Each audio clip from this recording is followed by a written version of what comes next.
Oh,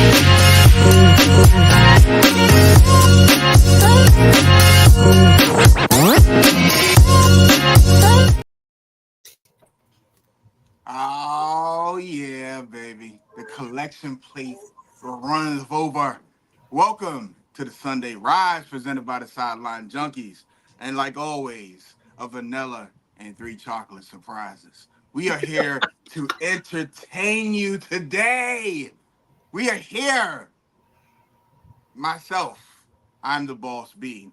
The gentleman that sits below me is gentleman Jack Carr. We have the one and only Midnight Rider and our show's host, the big guy KG. You know why I'm in a good mood? Because that collection plate has been full. And that's how it's supposed to come back. When it go around the church, when it come back in the back room, it's full. And that's the only way a collection plate is supposed to come back. My wife's slacking because I'm supposed to have a towel dapping my forehead. You know what? I normally don't join in on the shenanigans on Sunday, but I feel a little inspired. And I want to give a message before we start. To those that are listening, that are watching, well, said, welcome to the Sunday Rise. Well, and here's a little message for you to start off. Take your time, Pastor. Take your time. You'll never be successful in life, finance, or anything until you just don't give a damn what people think. Woo! Right. That's a little something for you from Reverend Knight. So if you ain't never heard of Reverend Knight, go find Reverend Knight and just look at the jewels that he dropped. Some people walked over him and never picked them up. Start picking up the jewels because they help you through life. I promise you. Work it out. I lost myself. I had to come back for a second. Well, on Sunday morning, we be Sunday morning, and sometimes we do a little thing. It's called the Sunday Rise. Yes. And when we get to do what we make it do, when it do what it do, and I don't care if I'm with you, we get the full surprise of the Sunday Rise. Let's go, fellas. Let's get into this. Hold on one second. Turn the heat up in the churches so they get more money when they hot. Okay. I'm ready to go. First of all, before we get into this, fellas, how y'all feeling this morning? I mean, I can tell you feeling good, but how y'all feeling? We good, baby. Great. Waiting for this fake football to be over and get to the real thing. I don't even care about it being fake football, dog. I sat in front of my TV. I went to the broiler yesterday. Shout out to the broiler. I got a was it the foot long or the 12-inch steak and cheese? Oh, the broiler. Back up. The broiler is the spot in Clinton. Okay. It's also in Arlington. The original spot's Arlington, but they got a spot in Clinton now. So I went there yesterday, In Clinton, where? Woody R Road. So, like, before you get to BK Miller's, it's between BK Miller and the U.S. Fuel place. Where the old hogs on the hill? Yeah, I think so. Okay.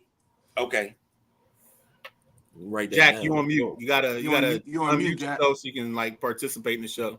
Down there near Clinton Transmission, my boy Fairly Poor Shop. Yep. Jack, I'm glad we actually heard you say that now. I mean, you probably said it 3 times on mute. Yeah, I did. But yeah, I went there yesterday at like 1:00 after I did the gridiron. Ladies and gentlemen, if you don't know what the gridiron is the Sideline Junkies college football 25 pregame show, basically. And we recoup or go through all the scores of the week before, and we set you up for the matchups in the week going ahead. We had our debut episode yesterday, and we're going to do next week at 11 a.m. going live. I don't know if I'm going to have co-hosts or not, but we're going to make it do what it do, baby. We're going to have a good time celebrating college football 25. None is back in our hands. Hey, man, we having a whole bunch of fun playing it, man. We are. I'm having a whole bunch of fun. Like I have never, and I said this probably like 10 times since we had this conversation. I've never really watched anybody play video games until just now. And maybe it's the game itself, but like I get to watch and I get to see like the little idiosyncrasies of every coach and their dynamics. Like you get the ball control offense of the big guy KG. You know, when he gets in goal line, I know we going wishbone. We get the subtleties of the Ross Ruder offense where it's like baby Joe Gibbs. He got little Mike Shanahan. He likes to run his motion to set up his pass plays. You got the boss man. I'm gonna tell you right now, I think the boss man got like a placard in his house with his plays on it, and he's like covering his mouth as he's calling in the plays, even though he got his PS5 controller in his hand. Who else do I love? Look, I like watching Jimmy. I'm counting where the people are, where the weak and strong side of the field is. Dog, you didn't even have to tell me that.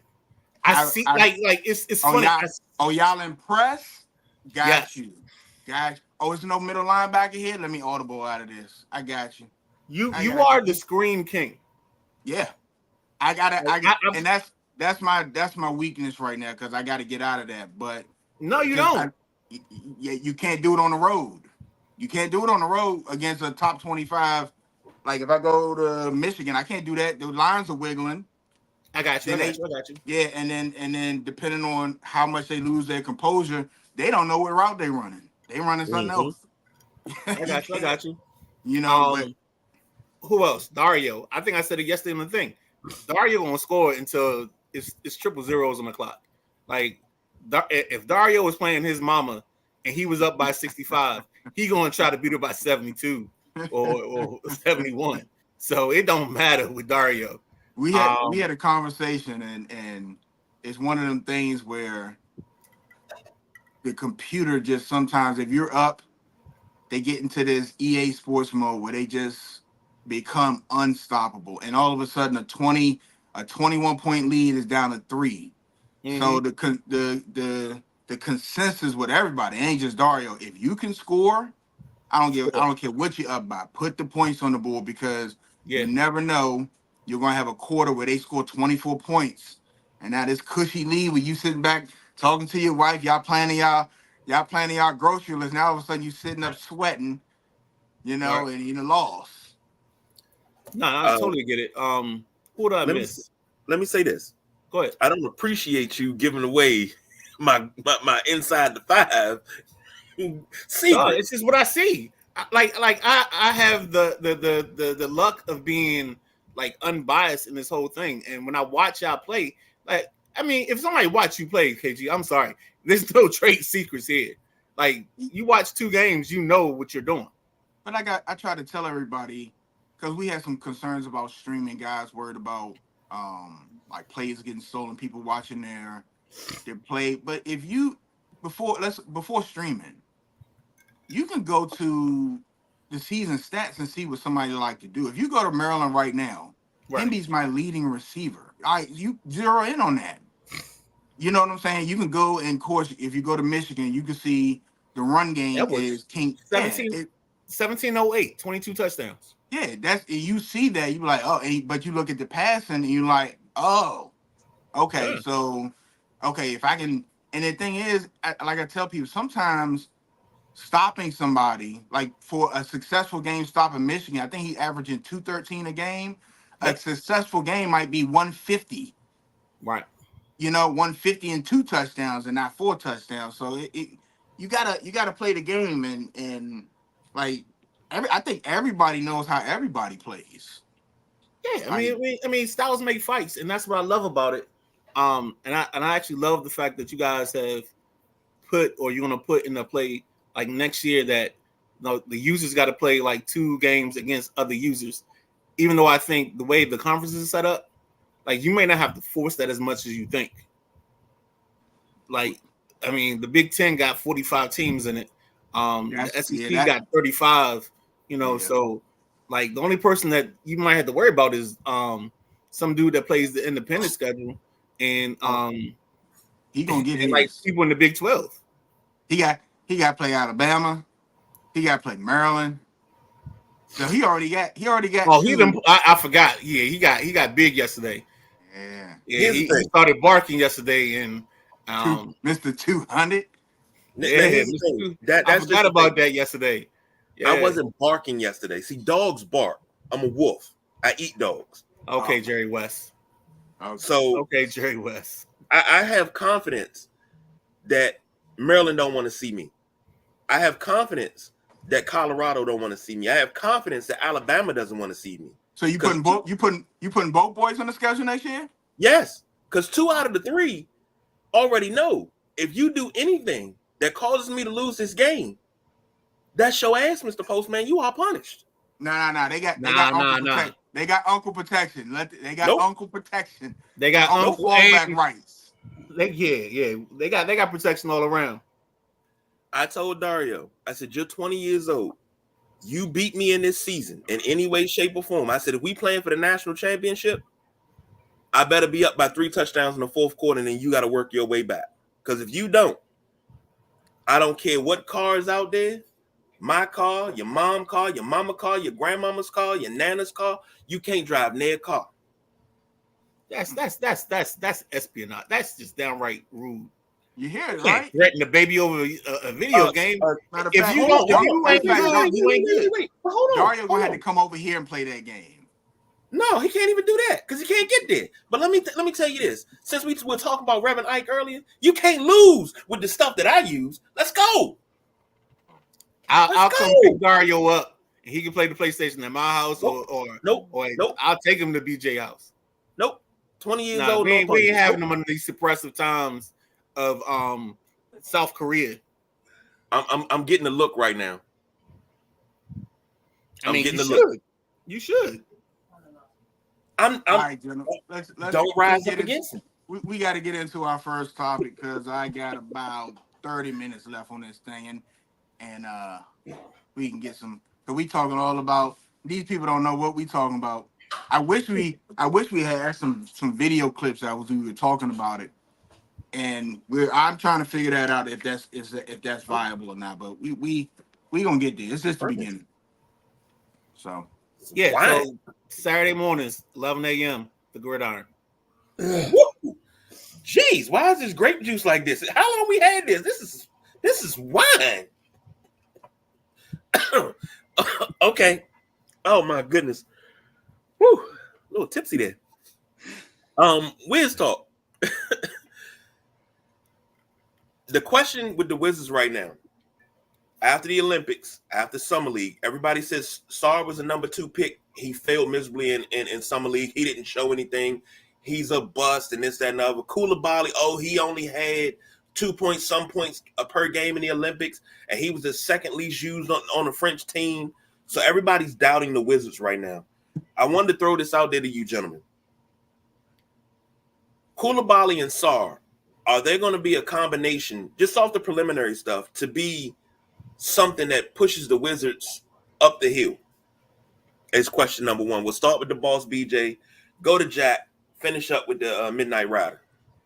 I think it's just way too early to tell. I think that this is just people jumping the gun, overreacting to something. I mean, the France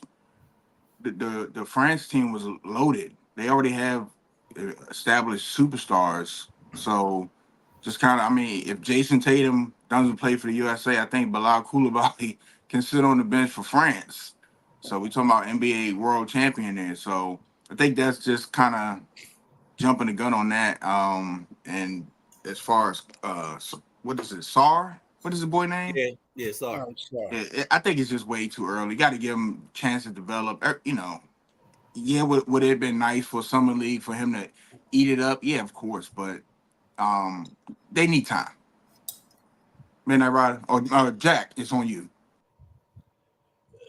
Koulibaly, Sarr, all these foreign-born players, European players. Yeah, I know basketball is getting stronger and stronger across the world, but I think the Wizards need to start putting their trust in a college basketball player and stop going with all these foreign basketball players. We haven't had a damn draft pick stick since Bradley Beal. And if you look at all the way back to 2000, we've only had 2 draft picks hit, and one of them was the number 1 pick, John Wall. So, in my opinion, the Wizards suck at drafting. And it's not, you look at it, they've passed on several players that have turned out to be strong players in this league at later draft picks, but they picked, you want to hear a list? I mean, Johnny Davis, Kispert, Abdi Ajadi, Hachimura, Troy Brown, Otto Porter. I did think Otto Porter was going to be the shiznick coming out of G-Town. I really did. I was Otto Porter fan, even though I'm not a big Georgetown fan. I thought he was going to be it to help out with Brad Beal and John Wall, but it didn't happen. The Wizards just wet the bed every draft, man.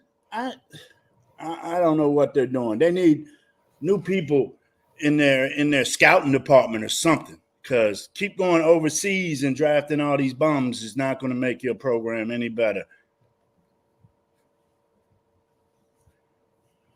So I mean, the part of their drafting sucking is definitely a thing. Okay. Right? Thank you. I think there's a stretch where a lot of guys haven't even gotten to like a second contract with the Wizards in many cases. The biggest problem, I think, the problem that this group of the front office is going to have is they're going to be graded by the failures of the first front office. So it almost reminds me of that moment when Marcus Aurelius is talking to Commodus, and he says that your faults as a son are my failures as a father. And when I think about it, like this front office, their failures earlier become the faults of this office that is in place right now. So when we talk about Koulibaly is like 18 or 19. And they're worried about his minutes in the Olympics. And somebody said Tatum didn't even play. So think about this. We're talking about a team that, hey, I picked France to win it. But this team is loaded. And Koulibaly is a defensive guy. I think the problem that Wizards fans don't understand is they don't bring their logic to match what their complaints are. You got 2 guys that are defensive players, and then you worry about their offensive game. Like, let them be defensive stoppers. Let them do what they're doing, and then figure out everything else on the fly. We're talking about 18, 19-year-old guys that haven't even gotten comfortable in basketball. They don't have to be 18, 19-year-old guys. But Jack, the day of the 22-year-old college senior, outside the kid that the Lakers drafted, he was probably the only guy of college success that got picked in this draft. Well, yeah, of 3 years, 3 years or more, he's probably one of the only guys that got picked. There's a few more. I'll have to look at the list. There's a few more. Hey, Jack, help me out. We here. That's what we do here. We go out in 22 and pick this kid, Johnny Davis. I don't even know where the kid went to school. Wisconsin. Come on, don't do this, Jack. Okay, Big Ten. Want to play a game with me that I'll be your Huckleberry on this. We passed on Walker Kessler, and everybody passed on Jokic in that draft, and we picked Johnny Davis. Jokic got picked at 52. He's an outlier. Jokic I love when people say that, but Jokic ain't 52. Jokic ain't 52. Jokic ain't Bronny. Jokic ain't 52. Nobody knew who Joker was until he Joker got was here. a first-round pick. About 5 picks after. Who knew who Joker was? If somebody came to you and said Joker, okay, we knew who Walker Kessler was. All-American. Jack, you're living in a world where college players don't get drafted anymore. We gotta stop getting that. We gotta get out of that. We probably do, but unfortunately, that's the world we're living in. The Wizards just suck. Their organization sucks. Their front office sucks. No, their front office doesn't suck. Their front office is fine right now. Nah. I'm gonna say something. Why they not winning? I'm gonna say something that one guy told me on this show, and he just said it. and I hear the frustration in Jack's voice because I'm a Wizards fan, and it's the same frustration of where I said I wasn't watching the games no more. That's where I was. Like, I'm not going to support this, right? But one thing the Midnight Rider said is we're still holding on to Ernie Grunfeld. We're still holding on to all of the failures the last, and it's the same with the Commanders. If you're giving the Commanders a fresh start with new ownership, new front office, new people, new pieces, it's 20 years of failure, 25 years of failure can't be erased in a season or two. And that's something I got to come to grips with, because it is frustrating watching the Wizards feel they're basically a farm system team for championship teams. We're gonna get these bench players ready for y'all so they can be integral pieces on a championship team. That's what it's been the last five seasons. It's been a Wizard on damn near every championship team. It's further than that, KG. Yeah. It's been a while. We talking almost 20 years. It ain't been 20 years a Wizard been on a championship team. The 2004 Pistons was predominantly Wizards. I knew he was on there. Nah, I mean, but he's right though. That Ben Wallace, Rasheed Wallace, those are farm. They are farm bullets, Wizards. That was their Rip Hamilton. Hey, let's get JoJo some love because she's heavy in the comments right now. And she ain't been here for a while. First off, Antonio said too early to be judging them. Plus, the Wizards are already better. Can't be worse than last season. Hey, let's stop there before you go further. Because does Antonio Boone play college football at 25? Because if so, I know Ohio State is available. And if you want the smoke, we got a league. Don't you come get that smoke, Antonio. Don't come in that Big Ten, you're gonna get ate up. Don't come in that Big Ten. Don't come in that Big Ten half stepping. That's all I'm saying. Wait. Ohio State ain't played Michigan yet, have they? They played Michigan last game of the season. That's the last game of the season. Yes, sir. We can get Booneverse. Yes, sir. And guess what show they're gonna be on? The Gridiron. The Gridiron. Yes, indeed. Antonio said they don't suck at drafting, they just don't have patience. That's a great point right there. They've had great picks in the past. JoJo. Patience and development. Yeah. Old front office, let's be positive. This is a new GM and president. All those picks are not Will Dawkins. Yep. We tried, JoJo. It's frustrating. It's just frustrating watching teams that were at the bottom get better and get to the top 3 and top 4 their conference, and you watch the Wizards fall out of being even in the playing contention. Like that, you know what I'm saying? That's the frustrating part. It's like, damn, they're not getting better. I watched the Hawks surpass the Wizards, the Bucks, the Celtics. Like these teams fall off, and then the crazy thing above the Wizards, their fall off is they might be top 3 in the conference, and they'll go to 7th or 8th. Then they retool and they come back. The Wizards' ceiling may be the 6th seed, the 7th seed, and then they'll just fall off the map. And as a fan, that's frustrating. It is. It's, I don't know any other way to put it. JoJo said we in full rebuild mode. Stop it with the old front office Bammers. Thank you, Ben. And Will said he's building a defensive-minded team. Right. That was Tommy Jack not willing a winger. Mm-hmm. You stuck in the old regime. It's a full rebuild, and rebuild is in capital letters. Davis was Tommy's pick. That's facts. Dude, it's been a rebuild. It's been a rebuild for more than just this last 2 years, y'all. No, but you gotta when they traded Brad and all that, John Wall and Brad. That's when they started to rebuild. I think that Brad with the right people. Yeah, I think that Brad contract, when they felt like they had to give him a contract, I think that set them back 5 to 7 years. That was I don't know why they felt like they should have been traded Brad. I've said this for a long time.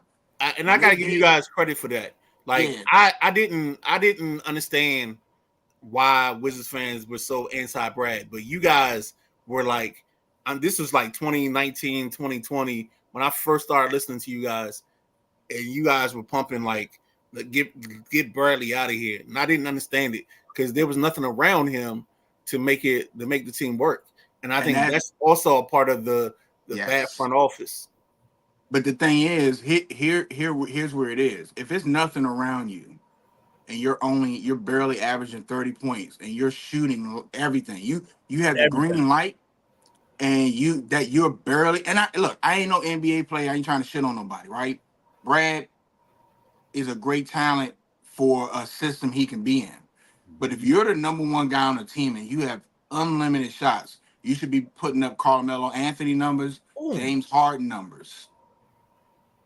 That's what you should be putting up. He should have been averaging 35, 10, and 7. Something ridiculous. Because there was nobody else on the team. The ball was going through him every possession.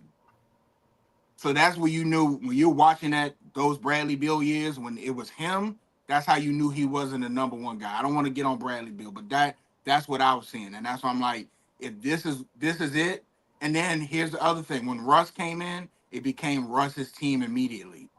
That's how you knew you were dealing with a number 2 guy. No, it became Russ's team because Russ was the facilitator and he made everybody bet. Like Russ understood that Bradley Beal was the best player on the team. And why are we coming down the court? Because I remember that practice that he was talking about where the guys were playing full court and Bradley Beal, they went like 7 possessions and Bradley Beal didn't touch the basketball. And he was like, yo, that's your best player. You got to get him the ball. That's because the other Wizards knew what everybody else saw. It's not the other Wizards knew. This guy's getting the ball by default because he's getting paid the most. But we all been on the court. I'll disagree to disagree. Let's get the comments because we got some. Go ahead, hit the comments. Yeah, we got some comments in here. Jojo said it's frustrating, but you gotta trust this process with this new front office who's been in full rebuild like us. Timothy Watkins says go Porzingis. Just so you know, that's Jack Carr's new best friend. No, you guys are both Celtics fans. Trust me, you'll love him. Oh, what's his name? Timothy Watkins. What up, T-Dub? Jojo said, yeah, I've been out Celtics. and about. Why, guys? Antonio Boone said, I'm gonna buy it. Okay. Oh, Jojo, I didn't do nothing. I'm not gonna do you like that. I wouldn't do that. No. Thank you. Timothy Watkins said you can't rebuild for 50 years. Got a point. And I just said 25. So, 50. Jojo said the rebuild was Brad when he left. The full rebuild was 2 years ago. I also said Brad got to go 3 years ago. And she says, Brad wanted to stay. That's facts. He didn't want to go. Yeah, he wanted to stay because he kept getting that money. Exactly. He wanted to stay because it was a franchise here that was let him do the bare minimum. That's right why there. he wanted to stay. That right there, what she just said. We finally let him go. Thanks goodness. And Brad is not an alpha or a good leader. Russ was. We've been calling Bradley Beal a beta male for so long. That's why when Russ got here, that's why Russ and me, because Russ is the alpha. Guys, Brad has not an ounce of alpha in him. That's why he was like, here, Lord Russ, here's your team. Don't do this. Here, Lord Russ. You know, Russ is her guy. He is a super guy. Y'all but I've already said that. I've already said that. Brad's not a leader. Brad's not that guy. I've been saying y'all taking her to the church. She's gonna be. KG, how long I've been saying that? How long have I been saying he's not an alpha? 2017. Y'all gonna take her to the trough, dog. I swear to God. 2017. Oh my God. That's why John had some dog in him. John Wall had some dog in him. That's why it was John's team. Brad left, and even with the bench players he was playing with, it was his team by default. Oh my gosh. Let's get off of this. What time is it? It's 11:55. So we got. Hold on. Hey, I got a breaking announcement here. I might have to leave. I might have to roll out the crib. Uh-oh. Marshawn Lynch is eating at my daughter's restaurant down the street. Oh, yeah? That's what she just texted me. All right. He's doing it. He's eating and filming his TV show at Kentmore today. Don't tell anyone though. and then you put it on the show. Oh, the world. My boy. All right, guys. My wife giving me the stank eye. Don't tell nobody. We ain't. Shit. I didn't see that part. Jojo said, Oh, y'all and she said, know don't what a blab it rebuild- on your show. Uh-oh. Damn, that's a little late for that. Well, Jojo said, y'all don't know what a rebuild is, and that's clear. Timothy said the full rebuild has been going on for 50 years and counting. Jojo said, oh, wow, to that news. Russ is a good leader, not a good ball player. Russ is a great ball player. He gets itted on an awful lot. Yeah. How But he's can a you great say ball player. Russ is not a good ball player? He's one of the most all-around basketball players that's played in this league. Only Yeah, but problem if I had with Russ is when he was going on his triple-double streak and the ball would come off the rim and he would let the ball hit the floor and be like, I got it. No. I know you get rebounds. That's the only problem I've ever had with Russ. Because I like for him to grab it before it hits the floor and he's gone because he's so fast. And when he starts to break, you got to keep up with him. And if you're the trailer, you're going to get buckets regardless. I would love to play with Russ. He get the rebound and we gone. I would love to be the trailer because all he's going to do is flip that back if he ain't got the shot. And I got an easy lay-in. But you're not a scorer, KG. So let's get away from that. I wouldn't say that, buddy. I heard otherwise. I saw the scouting report. I saw the scouting report. I'm more of a Dennis Rodman. I can score if I want to, but I don't have to. I like to facilitate. I'm just saying. I saw the scouting report, dog. That's all. Well, since you've seen the scouting report, I mean, my 5 against your 5. You check me. We put up your paycheck. Nah, we ain't doing that because Yeah. I don't make. Okay. I just got the finger. I just got the finger wag, so I got to leave you alone. Okay. Jojo said, "Text me the restaurant." My daughter, I'm already in the doghouse with my daughter. She gonna kick me out of the doghouse when she get home. The Chateau James Bow King- Wow. Oh, wow. Said not anymore. But y'all more than execs. If you say Russ, I mean, yeah, we're not talking about right now. We're talking about Russ as a ball player throughout his career. He's been a good leader and one hell of a ball player. One of the most rounded ball players, like I say, of his time. I'm not saying he's what he was 20 years ago, 15 years ago, but overall, you got to give Russ at that, man. Hey, real quick, I need food suggestions. So as we're going along with the show, if anybody got food suggestions, let me know. Okay. And she told me that Marshawn Lynch was on a boat. They went out. They got crabbing charter boats now. You can go out and they show you how to catch your own crabs, and then you bring them back to a local restaurant and they're gonna steam them. So that's what they're doing for Marshawn Lynch's show today. That's cool. I got it, man. I want to dip down there. All right, so well, let me we'll ask see you you- next week. We see you Tuesday. Tuesday, I'm out. And then, hey, if you down Saturday morning, if you want to jump on the gridiron, the new show, Sideline Junkies' newest project, College Football 25 player league from the guys in the Sideline Junkies and their friends. We can jump on that. I'm sorry, that's a shameless plug. I've been shameless plugging. We just keep adding stuff to this, don't we? Just keep Yeah. adding stuff to it. It just Think about this. Think about where we came from. We used to do one I show should a be the week producer. on Saturday. Now look at what we've grown to. One show a week on Saturday. and Saturday that was afternoon, one show. audio Audio only. Yes, sir. Now today is the 18th of August. At this present point, what is the Wizards ceiling? What seed do you see the Wizards ceiling being right now? I want to take it down today because I'm going to ask again at the All-Star break. I'm sorry, I'm going to ask again in December. How many I'm teams telling you right now, if this team is winning more than 25 ball games, then they're doing it wrong. This team should be like we should be looking at the 18. We should be set up for 18 wins. We should be set up for 17 wins because this team at its surface, they need the infusion of like a Cooper Flag. This group that's the most talented group that's coming out. They need one of these kids in their program, whether they draft in first, whether they're drafting fifth, because they're like the Detroit Pistons. They just need one of these top 5 kids in this class to be in their program, and then they go from there.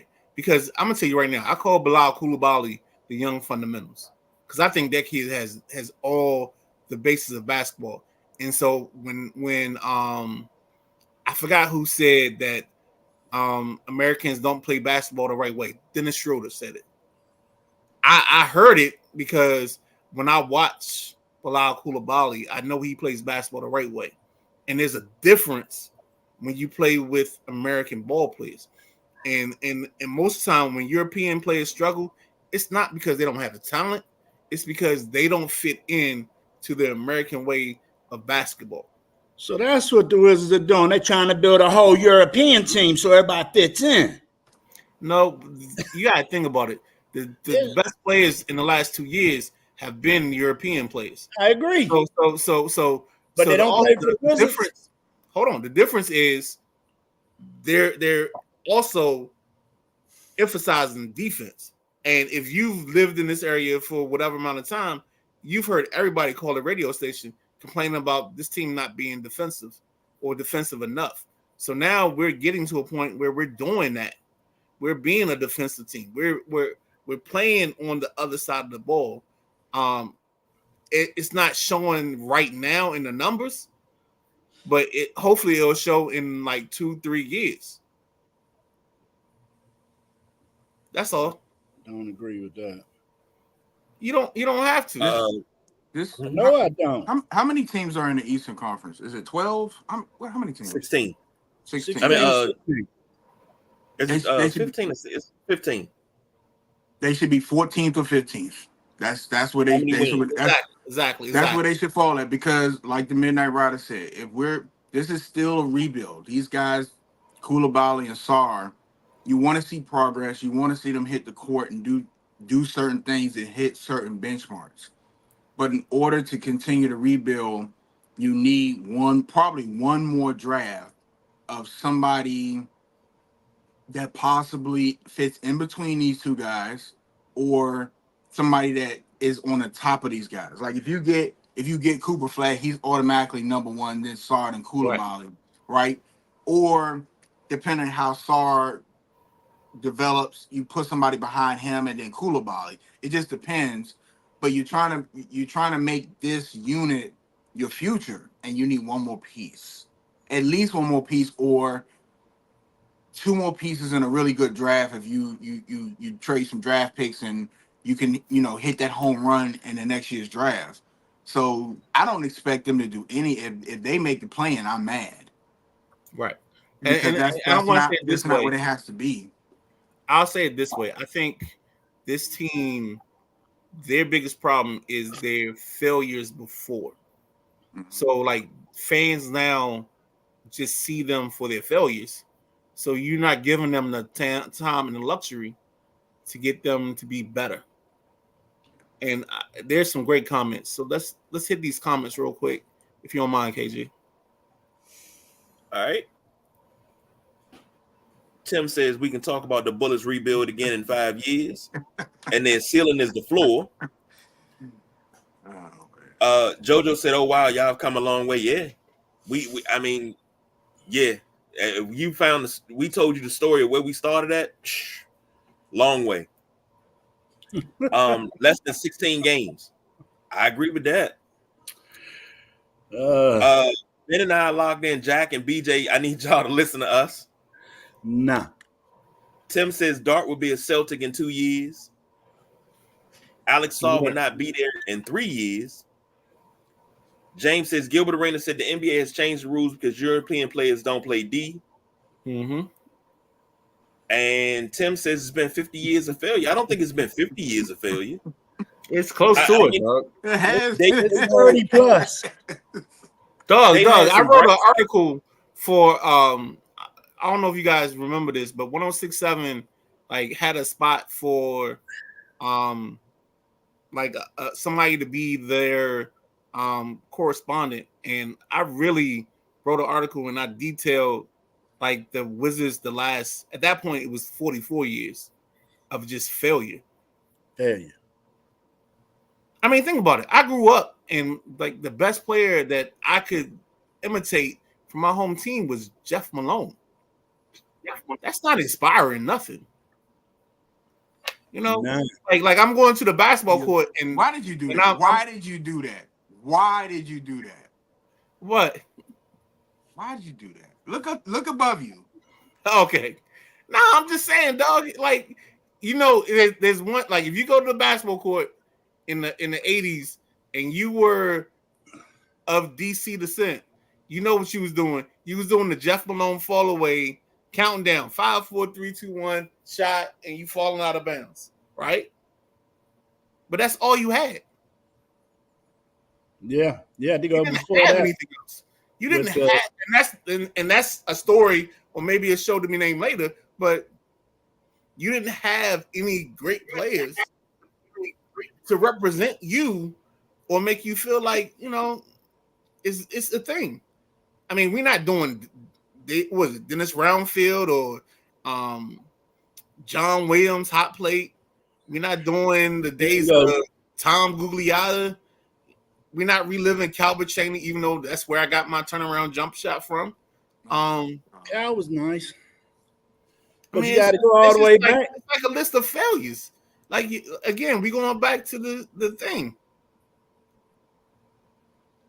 You I got to mean, go all the even way again, back. if you were born in 2005, or let's say you were born in 1990, who were you? You baby hibachi at best? That's not bad. I mean, he was top Yeah, of the league. I mean, but then You what know. else? Yeah, And then maybe you're John Wall and you're doing the Dougie. You know what I'm saying? But I mean, No, we had, you know, back in when I was a youngster, man, you had Jack. Phil You probably had Chenier, you Moses. had Elvin Hayes, you had Wes Unseld, You had Kevin Jesus. Greavy. You had Moses. You No, had yeah, Moses was on the squad. He didn't get much time, but he was on the squad. But I'm just saying. you had Noah because he built that ark. Oh, Since then, man, we ain't had Wizards ain't had nothing. You know what? Can I say something? Yeah, absolutely. Please. You say you didn't have anything growing up. I remember a time where they had Bernard King, Moses Malone at the same Late time, and they 70s, were early a 80s. 55 win. That was a mid 80s. That was a 55 late win 70s. team. You had Tony Funk and Rick Mahorn and Jeff Rulin. I mean, you had players, may not have been the caliber of players you wanted or you thought that was great, but they were the guys that were here. If I'm not mistaken, Kevin Porter played past 1980, so he was there when you were younger. I mean, you go into the so when you go to the gym and you shoot a jump shot, you know how kids say Kobe. Who was you saying back in your day? Was you saying Kevin Greavy? back in my day? No, You saying Kevin Greavy? no, because I'm not a Bullets fan. I was yelling B.J. Armstrong all day long, John Paxson. That's what I was yelling. That's disrespectful in his own right. Now, back when they had Moses, it was the tail end of Moses' career, wasn't it? Yeah, I mean, Wait. tail end. The The very tail end tail was end. Moses 96. They had Mark Allery, Muggsy Bogues, Manute Bol, Terry Kallage. I don't even know who that scrub is. Bernard You don't King, know who Jeff Trey Kallage Malone, is? Murphy Walker, and John Williams. Jack Carr. Oh, You are Malone.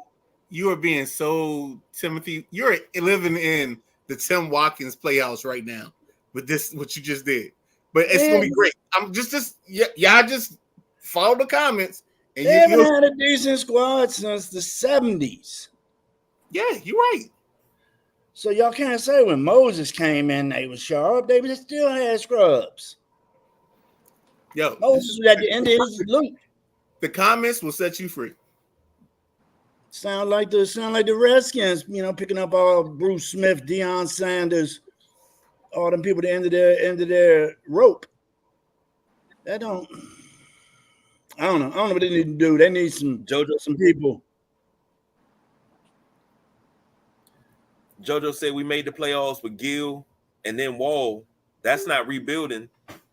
We know we hadn't been that good, but that's not rebuilding. Tim said Kyle was trash. James said Googs was nice. Sorry. Here we go. Antonio said Ben know he mirrored Metal Lark Lemon. Hey, Boone also know what that DC crossover look like.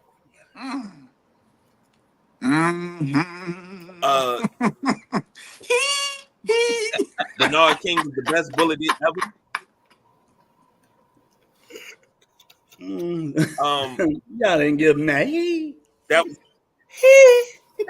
Jack. Bernard King was the best bullet ever. The Bullets can't sign free agents. Damn, come on now. That Rod Strickland team with Webber and Howard, that was probably the best team that they've ever had in the last 30 years. And they blew the team up. You know what broke that team up? A very old school GM that wasn't for the shits. Right. It was also a city that was an image thing. And what they didn't realize is that a lot of those guys were traveling in Fairfax. And Fairfax, apologies, but Fairfax, if you were black and you had a nice car, you were getting pulled over. Sorry, not sorry. 10 times out of 10. Well, hold on. You didn't have to have a nice car in Fairfax. You didn't, because my buddy drove we called it the White Ghost. He drove a white I don't even know what it was. And we got pulled over. Like, I spent more time my first year in college on a curb in Fairfax than I ever spent my whole lifetime in DC. Around my way, we called it BWD.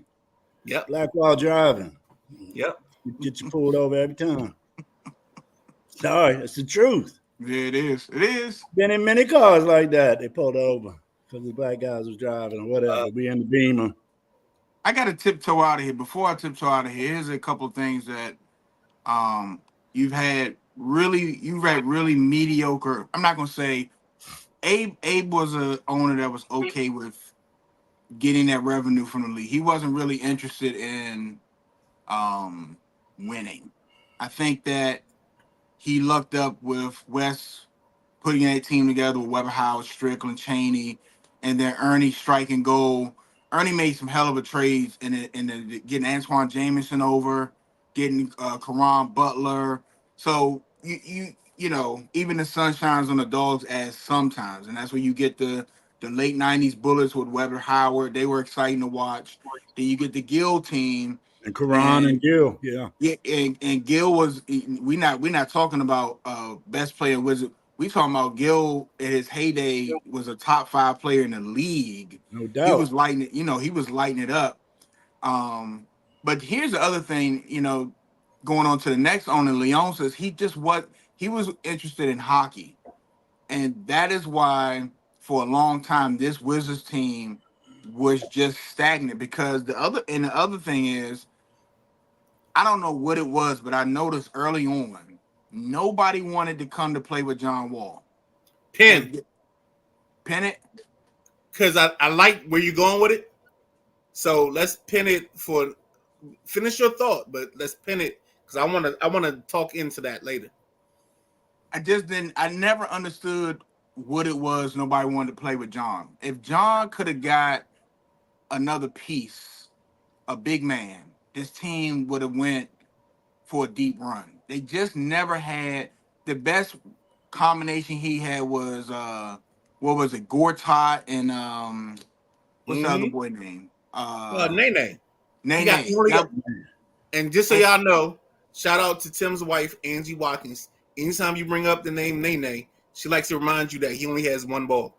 He doesn't have both his balls. Just so you know. Oh wow, okay. All right, then.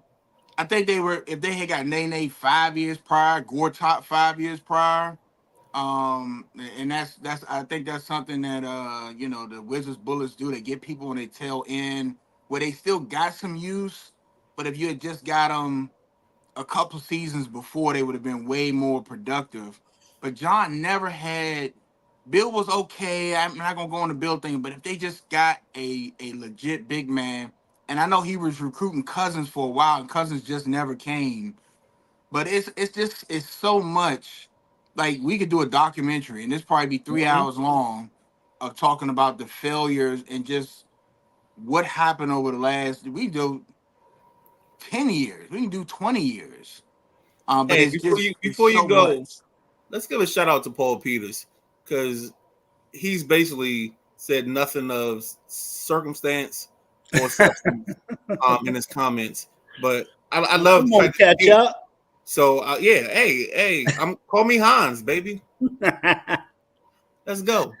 You got to catch up. And he said he likes B selling used draws. I wasn't even looking at the comments. Yeah, let's have fun, baby. Yeah, Paul's chewing it up. He sure is, and he chewing it up by himself because them damn comments ain't reaching nowhere. Don't Take a chase bow, out Paul. yours away. Hey, Paul, this is the first time I'm noticing you, man. Appreciate you, Paul. Click like and subscribe, and we'll see you next week. Yes, sir. Yep. But fellas, I gotta run. We'll put a pin in that Wizards talk. We can talk about that. We can forever. talk that 5 shows in Oh, a row, that man. could be a docu-series, dog. Yeah, it can be. It definitely can be. I mean, DC Sports and their draft picks, period. And the lack of superstars in the last 30 years could be a show. Yeah. I think I will say this before I leave. If they had called LeBron James for that travel when they were playing Gill, that was their series. That was their series. Double dribble. That was their series. Yeah. That was their series. So I think they got cheated out of that. I definitely think they got cheated out of that. So what teams do you guys think have stayed down as the Wizards / Bullets have? You think Detroit? They haven't been up since the Bad Boys, really? They haven't been up since 2004. But 2004 is a championship, so they can be down as long as they want. Yeah, you're right. 2004 is a champion. Give me a championship and 50 years of being now. No, you're right. I forgot early 2000s. Who was that? That was a boy from North Carolina, wasn't it? Running in Detroit at that time. What's that boy's name? Joe Dumars the guy there. Who? 2004. That's the Chauncey Billups, Larry Brown Pistons, Rick ain't it? Hamilton, Rip Hamilton. Wallace, that's who I was thinking of. Rip Wallace, Tayshaun Prince, and Rashid. Yep. Yeah. All right, fellas, I gotta go. Y'all have a good show. Have a good day, bro. All right, y'all too. We miss you. Comments? Trying to get to him now. See if anybody wants to challenge some comment about Fairfax. Boom definitely knows about that because we were at Mason together. Jojo said, I missed this podcast. I'm back. Glad to have you back. Top 15, I believe that was the John Wall comment. Got you. Until they can figure out how to attract free agents to DC, the Wizards will continue to be irrelevant. That's cool. Right. Tim says that's as good as it's going to get. Yeah, so like I have this ongoing battle with probably BJ, Jack Carr, and Tim Watkins because they're stuck on the Wizards just being the Wizards, and they don't see this new front office as being something different. So, yeah, it's gonna be fun the next 2 years. Looks like they're doing the same thing. But the Orioles went through this. That's the part that's funny to me. Like the Orioles went that stretch where they didn't have talent. They finally got the pieces in, and now everybody loves the O's because Mark Elias, whatever his name is a good GM, and they're making things work. Well, we've Go been ahead, on I'm this. We've been on this for quite some time. And we've been on this the whole show. This is the show. So, Tim says, no one has lost more. The Clippers was a joke. That's funny. Yeah. So we'll get to DC draft picks. I'm sorry. I just saw the comment. I saw it. Because I heard it in his voice. I apologize, dog. The Orioles. Okay. Watch it play. No. So it's the player part, because I've known Tim and I have known each other for probably 30 plus years, and he's never called me Benjamin, besides like when stuff happens. But he's called me player my whole life. So like when I saw that just made me pop. I apologize. It's all good. Let's jump in this real quick. Commanders preseason game number 2. That ain't right. Yo, James King, baby. That ain't right. Can't be talking about my mama like that. That's my mama. I'll be fine. Let's go. It's not right. Okay. Hey. I mean, who is the cat? I mean, that's somebody's man's or something? Nah, he just jumped in today. It's all good. So let's go. Commanders preseason game 2.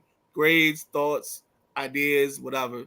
My initial thing and the biggest thing I took from it, we need a kicker. Yeah. Yeah, we just got a kicker last week. Nah, we still need a new one. I think we're going to be auditioning kickers every week until we get somebody that's like actually decent. What happened with Sly? Sly is kicking for, I think he's kicking for the Patriots or somebody like that. But we let him go at some point. But Sly isn't the answer either. Like the one problem this team has had is they've either given up on kickers, the fan base has given up on kickers, and then all of a sudden they act like, oh, we didn't want him to go. Perfect example is Dustin Hopkins. Mm-hmm. Fans were crying for Dustin Hopkins to be gone and to get rid of him, and now all of a sudden they acting like Dustin Hopkins is the second coming of Mark Mosley. Like they did the same thing with the kid that was with the Eagles. What's his name? David Akers. David Akers. They cried for him to get rid of him. He couldn't. He wasn't consistent. He wasn't this. And then all of a sudden, when he got to Philly, he was the second coming of Jesus. Only thing he didn't do was feed people with fish in the park or whatever it was. So, yeah. Here's my thing. When it comes down to kickers, I said to everybody, oh, man, we need to get rid of Dustin Hopkins. I was like, leave D-Hop alone. I liked him. You need D-Hop here. He has gone on to the Chargers, right. And I believe he signed with the Cleveland Browns. He's the highest paid kicker in the league right now. Really? Yeah. I said, leave D-Hop alone. I said, because we don't have any stability at kicker. He's our only stability. Well, he can't hit this. He can't hit that. I don't know many kickers that can hit 64, 65-yard field goals. That's not something that we're doing right now. The way I don't even know the cat's name, because it's going to come to a point where we're going to have so many. Huh? It's about Riley Patterson, the kicker we have now. Is that the one that shanked that? What was it? A 40, 41, 42-yard field goal? We only got one kicker on the roster right now, so it's Riley Patterson. Yeah, pretty he soon in the first half, didn't he? Pretty soon, like 2 of 5 this week. Yeah. Pretty soon you're gonna have kickers coming in here with tape on their helmets because they're not gonna last past lunch. What's that little joint that you get? The little sticker that says "Hello, my name is." Yep. Yeah, man. Here's the thing, and Jimmy Johnson said this. He said he had came in the. I want to say this was 93. He said Lynn Elliott came in and was kicking, and all of a sudden Lynn Elliott started missing a bunch of kicks. And he said, Lynn, what's wrong? He said, I don't know, coach. I think I lost my confidence. He said, that's all I need to know. Go get me a kicker. When you got somebody that tells you I lost my confidence, you can't have any more faith in them because I can't help you get it back. I got to win ball games. It's a business. But at this present point that we're at right now, we got to find somebody that has the confidence to kick. And James King says, what about the kicker from the Defenders? We got to bring somebody in. Where's the kicking carousel? Jack says, Cowboys have a kicker that made a 66-yarder yesterday. Yeah. And it seemed like the Cowboys always have the kickers with the big legs. They had the Dan Baileys. Well, Now the Cowboys took a gamble because the kid they got was the kid from Notre Dame. I don't know if he kicked for Notre Dame or not, but he played soccer at Notre Dame. And he played in like the XFL. He got hot, and then all of a sudden, I think his name is Austria or something like that. And like he went through all last year with just like having one of the best seasons ever. Yeah, and he was hitting bombs. So sometimes you might have to pull a replacement and go find you a Nigel Gruff. Find you a leg. Open tryouts. Hey, you bring in 10, 15 kickers and hey, can you hit from here? Can you hit pipe in the noise on the inside? Let me see you on the outside. Turn the sprinklers on, see if you can do it in the rain. We cannot go into this season. Everything else is on point. But then our weakest point is when you're in a 13-13 ball game and your kicker can't drill a 38-yarder. Yeah. We cannot go into that. Mm-mm. But overall grades for this team. So quickly, because we got to get up out of here. I got a C. I like some of the things the offense did. I like some of the things the defense did. I worry about the pass rush. I worry about the kicker. I just know that when it comes to the kickoff return version, we're going to have some things that we're not going to show until later on. So that's where I'm at right now. I give Washington a C- on game 2. The one thing I did like about what I seen from that game, to see the Washington starting offense run up tempo. I thought that was pretty awesome seeing that in the beginning of the game. I can't remember a quarterback that's ran up tempo for the Skins or for Washington. Other than that, man, I thought Miami's offense was doing what they wanted. I didn't see much out of the defense. I know we don't got the full squad out there, and we probably won't see the full defensive unit out there till the opener.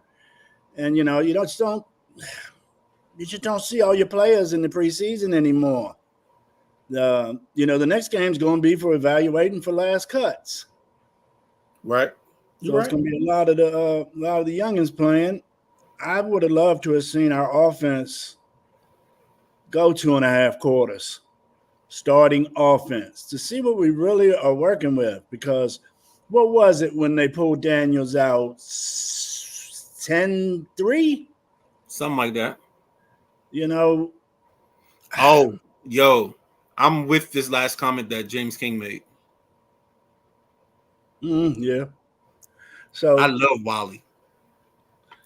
Like I said before, Wiley running back 3. Wally's my second favorite number 6. Shout out to the guy that will never do a podcast with me because he's too busy, Eric Willer. He's my favorite 6, but yeah. That's an inside joke, Jack. So I apologize. And I also don't understand. I didn't see Eckler used too much. I can't wait to see what Austin Eckler can add to this offense because he's definitely a threat when he gets the ball in his hands. Can I like let some things out that I'm thinking about? Slide, go. So I think the biggest problem I have with this fan base and some of the local media is they say, oh, we have the art of surprise to for teams coming into the year, but then they complain because they don't see enough. That's an oxymoron. Like let this team hide players. Like I'll never forget that year that Jay Gruden, when we drafted Terry McLaurin, I already knew based on the way Jay and them played McLaurin during the preseason. I think McLaurin only played like 2 snaps in the first game of the preseason. And then after that, we never saw him. And in week 1, he had 2 touchdowns against the Philadelphia Eagles from Case Keenum. And it's like, yo, let these coaches put players to the side, let them hide it. You know what I'm saying? Because we ain't got to show everything because it's not meant for everybody to see it right now. But then then they complain because, we don't have enough open practice. Well, you know why we don't have open practices for fans to come to? Because fans tape everything and we can't. And then you like, well, why isn't it a secret? Well, it's not a secret because Joe in section 205 watching the game, he put the tape online that we're going to run this naked reverse or whatever it is. Like, you can't have it both ways. And I don't like that. When you go to open practice, I think you should have to leave your recording devices. And if you're not a part of the media, and I mean they release little clips here and there, the media does because they're allowed to, but I think if you're a part of the media, you can have it. But if you're just a regular fan, you have to leave your recording devices in your car, in a locker, something. But you can't bring it down to the field. Ain't gonna happen this day and time. Ain't never gonna happen. Never. If you can't, if the courts can tell you can't bring recording devices in the court, this is I can tell football. you that but hey, that's private property, my rules, my house. Dude, if you think about it, don't do it. Think about it like this: the Philadelphia Eagles every year have one. Let's count it: 1 session that's open to fans. I don't see nothing wrong with that. A lot of teams have shut down their open thing to fans to like single digits. You can count on one hand. And it's not because they don't want the fans involved. It's because the fans send too much information out, and that's stuff that they want to hold as priority or property of the team. Like even the guys on the radio shows, like they'll sit there and watch a practice and they'll tell you in detail, they went trips right and ran a thing to the left. It's like, yo, you gotta stop. You gotta let some stuff, everything doesn't have to be information for everybody. Like how we do it, we say content and you just gotta like be hush after that. Some things gotta be content.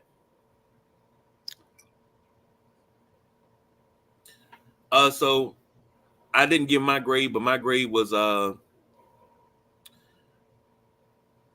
got to give it a C-. Yeah. But I'll take it at a C- because I didn't see anything, and I'm good with that. I'm good with not seeing anything, so I like the C-. Matty Ice said, "I've never been to an open practice. No interest in ever going to one. They seem hot and miserable."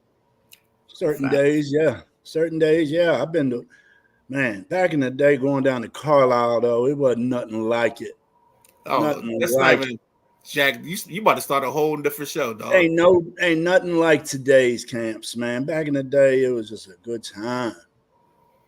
I don't know who you went with, Jack, but my pops and them used to be the Pigskin Club, and I'll never forget my first one. My first one was my favorite one. I was probably all of 5 or 6 years old. My dad was like a coordinator of stuff, so the first 2 people I meet is Mark May and Russ Grimm. And I mean, I'm 5 years old, so I'm just looking up, and like these 2 giants are right there in front of me. I think the next one I do is who's next? I think we meet Joe Gibbs, and then we get autographs. And I'll never forget at lunch, I wandered. I went to the bathroom. I went somewhere else, and next thing I know, I'm in the lunchroom. Is me and Otis Wansley, and he's just like talking to me like we've known each other for the longest time. And to this day, Otis Wansley. If you ever ask me who's my favorite Redskin, I will tell you Otis Wansley, number 39. Yeah, I remember sitting at the Carlisle. I was probably 7, so that was what, 75, 18, 80. So all of a sudden, man, I thought it was a damn total eclipse or something. It got dark quick. I look out, big number 65 standing in front of me, man. Dave Butts. Oh, Lord. That right there was my love for Dave Butts. got a big autograph photo of him in my office.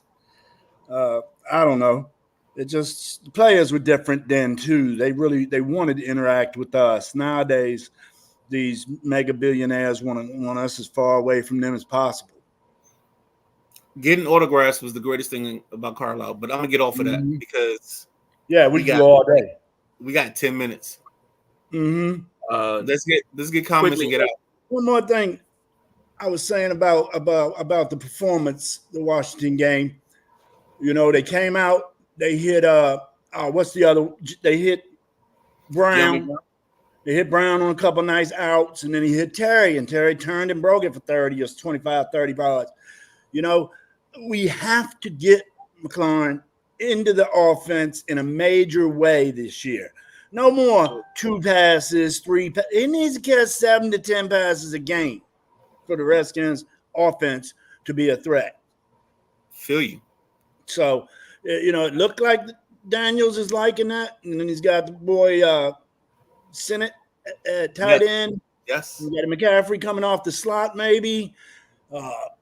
Eckler, Robinson. I mean, there's an offense there to be worked with. Yes. Let's use it. Let's not be a predictable offense as we have been. And like I said, I like some things I'm seeing out of this offense.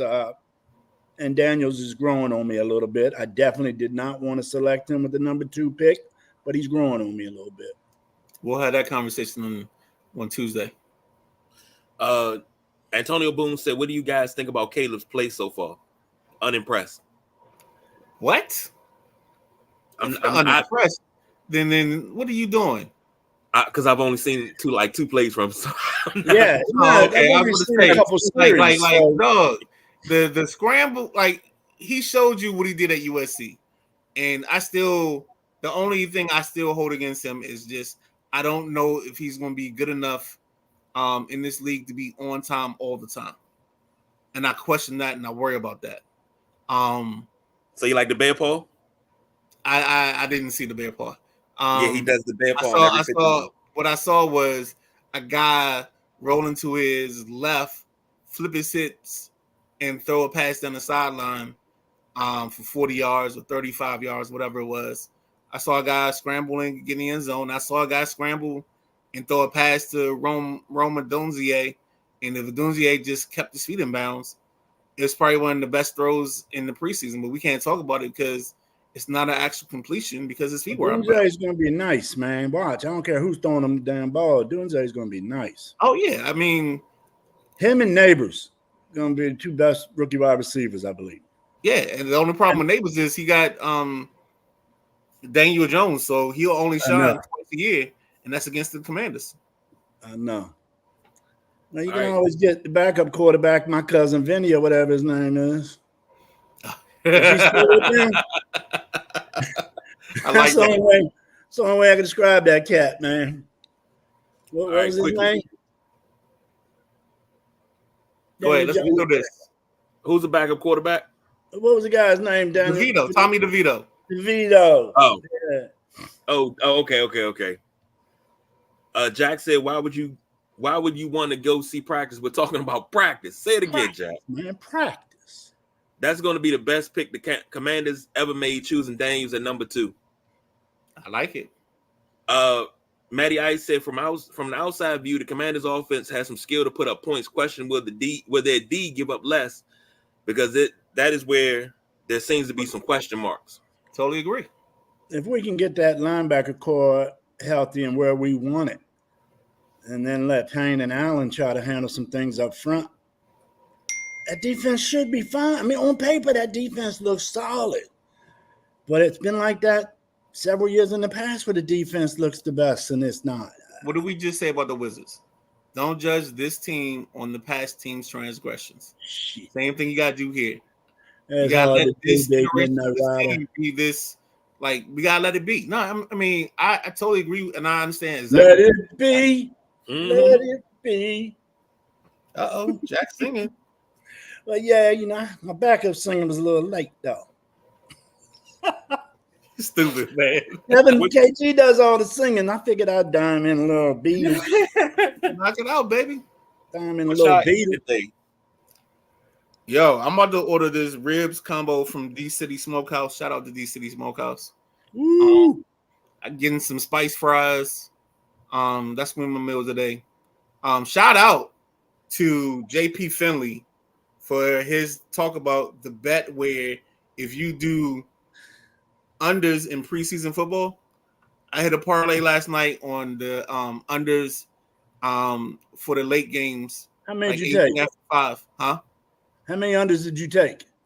I think I took like 7. Damn. And I hit for like 430. Wow. So That's a nice lick. Yeah, I ain't gotta hit this triple pole this weekend. So we good.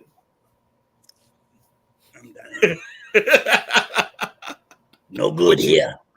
What's on the menu for today? So we can get out of here. We gotta go. I got ribs and wings. That's I'm actually the second we end this live, I'm hitting my order because D City Smokehouse is like right down the street.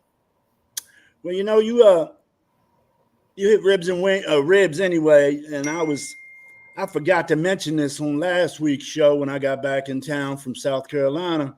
I was down in Easley, South Carolina, visiting a friend while I was down in Clemson, and I stopped by Smitty Soul Food. I told Smitty and them that I was going to holler at them on that Sunday show, and I didn't. So, Smitty, this all about y'all and your soul food. Them greens were banging. The okra was slick. It was some good food there, brother. And Smitty Soul Food, Easley, South Carolina. Today, I don't know what I mean. I got a little upset stomach, man. I ate late last night watching movies and whatnot. Tums. Yes, sir. Yes, sir. It's coming. Maybe a little Pepto. I'm not sure. But me and the wife going to sit around and see what's up. We're counting the days. My daughter leaves for college Wednesday. What college?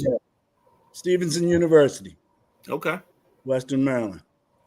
So about hour and 45 from me, I guess. So not too far away. Dad's going to be sneaking up for lunch if I can get out of her doghouse.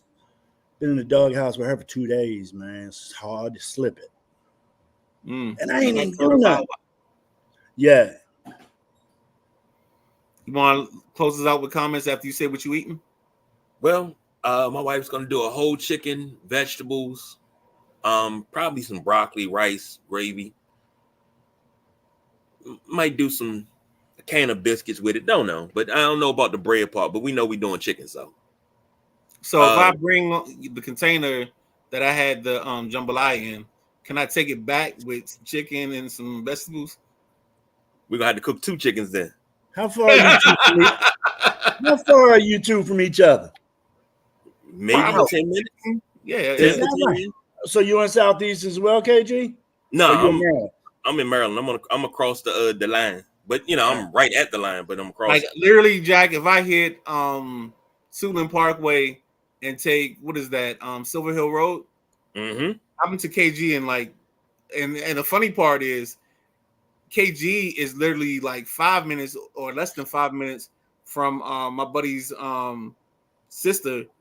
They live like if you take the left as you come off of Silver Hill Road, 2 lights after you cross. No, the light after you cross the light at Marlboro Pike. If you take that left, my buddy and his wife live down there, and KG is probably a half a block up and on the right hand side. So yeah, anytime I go to Mike's house, I could literally go to KG's house, and it'd be the same difference. And you're in Temple Hills, Kevin? KG? No, I'm in District Heights. Maryland got so many names. Maryland got more names than anything else. They might that town Sherry lived at in Cleveland, the area.